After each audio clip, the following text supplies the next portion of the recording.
वाशिम जिल्ह्यामध्ये गेल्या 4 दिवसांपासून डिझेलचा तुटवडा निर्माण झालेला आहे। शेतकऱ्यांचं खरीप हंगामापूर्व मशागतीच्या कामांमुळे डिझेलची मागणी वाढलेली आहे। त्यामुळे शेतकरी, ट्रॅक्टर आणि जेसीबी चालकांना मोठा त्रास सहन करावा लागतोय।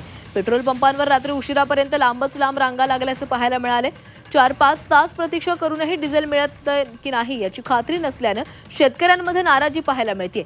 सरकारने डिझेल पेट्रोलची तूट दूर करून इंधन साठा उपलब्ध करण्याची मागणी केली जाते।